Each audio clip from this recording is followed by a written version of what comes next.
Okay, so I have to buy the coin from this guy, but then the shopkeeper is actually this guy. Okay, yeah, that makes sense.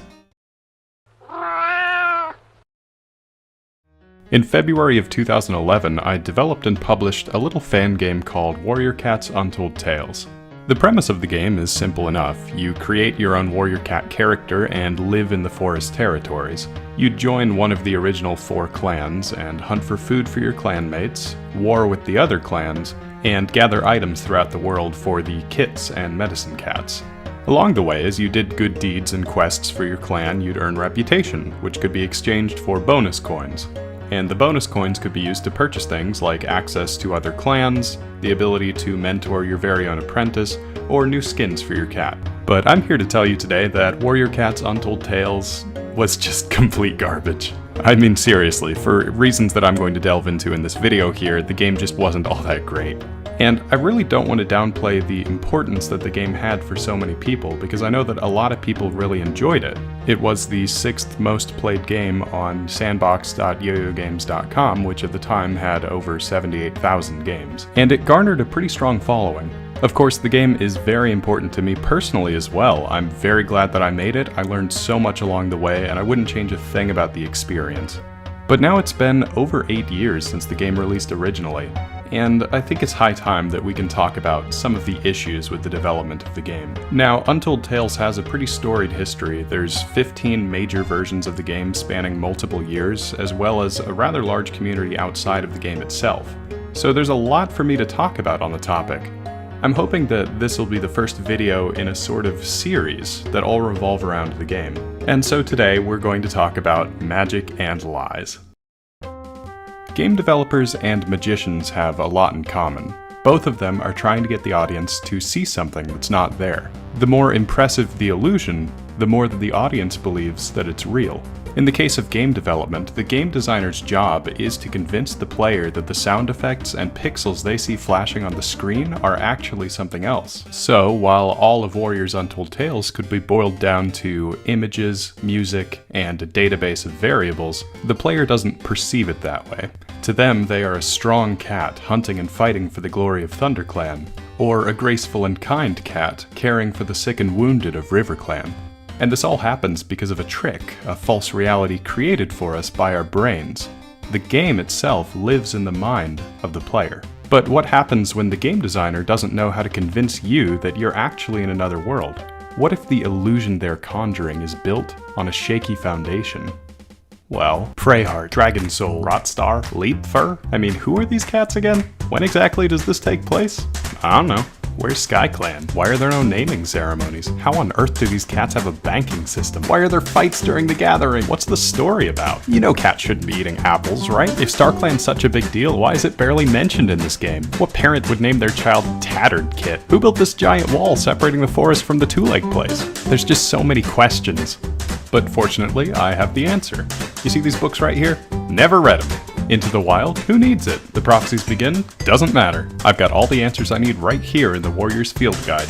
It's got the Warrior's Code, a list of important herbs, a list of fighting techniques. There's even a full 26 pages about the forest territories, of which I probably used 8. And while this book is an excellent resource to be used on its own, when you divorce it from the context of the series as a whole, it leaves a lot to be desired.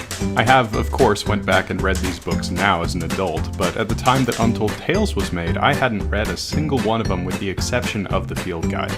Fortunately, I had my little sister, who was a big fan of the Warriors series, who was able to answer a lot of my questions and help me try to make the world a little bit more realistic than I could have on my own. So if you ever played the game and wondered why it was so different from the books, there's your answer. I'm hoping to make another video at a later date about game design issues with Untold Tales, but in this video I'd like to take a moment to talk about the codebase. Because, oh boy, there's some issues there too, and this is really where all that talk about illusions and false realities comes into play. The short and sweet of it is that I didn't know how to program properly when I made this game. I had been entirely self-taught at that point, and because of that, the way that I made the codebase really restricted me from updating it down the line. There's a term for this in the software engineering world called spaghetti code, and it's something that you really want to avoid. Because of the complex nature of games like this, when you go to change a feature or add a new one, there's a good chance that your change is going to have a ripple effect and bump into all sorts of other features and mechanics that you didn't even think of. And when your code is poorly laid out, or worse, when you just copy and pasted code in all sorts of different places, and you go to make a change, it is almost impossible to track down every single instance of where you need to make that edit. I learned this lesson the hard way through Untold Tales.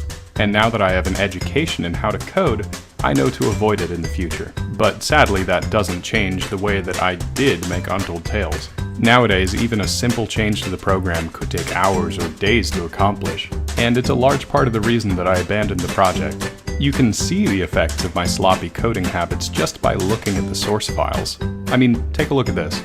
I mean, what even are some of these object names? How on earth was I supposed to remember that later when I needed to reference them?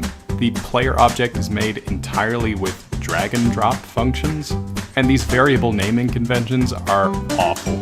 The way that the map transitions work is just terrible. Instead of placing each region into a data structure to show how they're positioned relative to each other, each map region just has 4 invisible objects specifying what should happen if you leave that map tile in any given direction.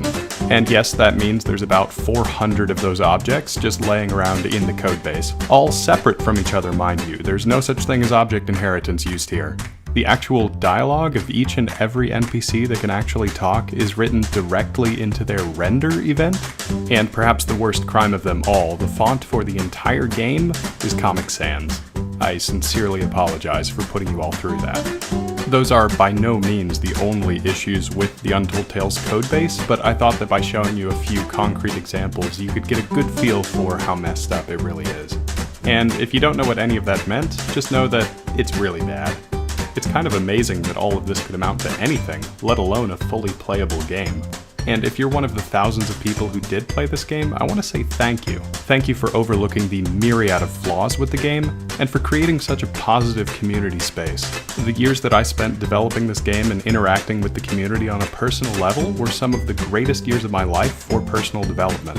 If you haven't played Untold Tales but somehow stumbled across this video, I'm going to leave a link down below so you can check it out for yourself. But consider this video a fair warning that it's not going to be a terribly polished experience. As I mentioned earlier, I am planning to make this into a series of videos about Warrior's Untold Tales, so if that sounds interesting to you, please consider subscribing to my channel so that you'll get notified when those videos go live. Additionally, if you found this video entertaining, go and check out the rest of my channel because I made some other videos about other Warriors related topics that I think you'll probably find interesting. But that's all from me today, so until next time, this is FalconDevelops, over and out.